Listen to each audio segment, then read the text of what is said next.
दोस्तों नमस्ते, प्रणाम, जय श्री राम जी। आप सबके स्वागत करती हूँ दोस्तों अपना यूट्यूब चैनल में। तो आज मैं बहुत ही प्यारा माता जी का भजन गीत लेकर आई हूँ। आप लोग जरूर सुनिएगा, अच्छा लगेगा तो छोटा सा प्यारा सा कमेंट कर दीजिएगा और हमारे गीत को शुरू से लेकर अंत तक सुनिएगा। चलिए मैं सुनाने जा रही हूँ।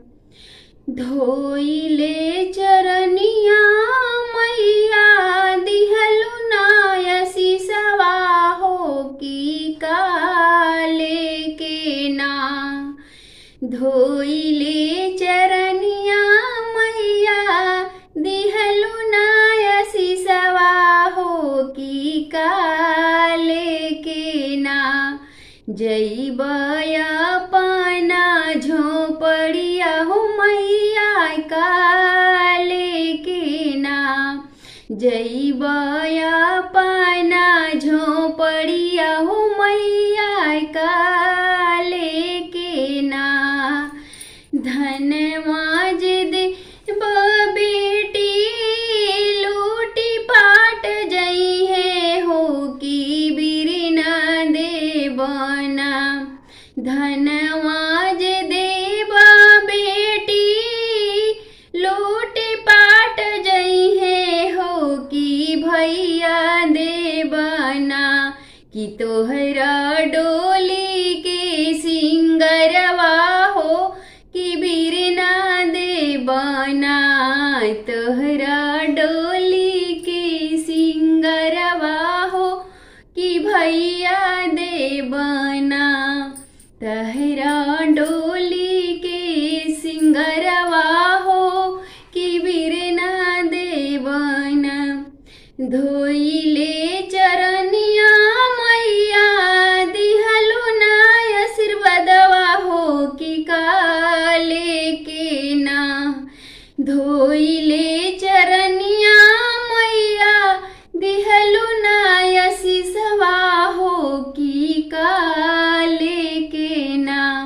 जइबय अपना झोपड़िया हो मैया काले के ना। जइबय अपना झोपड़िया हो मैया काले के ना। महला जे देवा बेटी टूटी फाट जई है हो कि सिंदूर दे बना। महला जे देवा बेटी टूटी फाट जई है हो कि सिंदूर दे बना। कि तोहरा मंगिया के सुहागवा हो बेटी सिंदूर दे बना। तोहरा मांगे के सिंदूरवा हो बेटी सुहागवा दे बना। तोहरा मंगिया के सुहागवा हो बेटी सिंदूर दे बना। धोइले चरनिया मैया देहलु नाय आशीषवा हो कि काले के ना। जइबय अपना झोपड़िया हो मैया काले के ना। जइबय अपना झोपड़िया हो मैया काले के ना। गहना जे देव बेटी टूटी फाट जई है हो ललनवा दे बना। गहना जे देव बेटी टूटी फाट जई है हो ललनवा दे बना। हो ललनवा दे बना। तहरा अचरा के सिंगरवा हो बेटी ललनवा दे बना।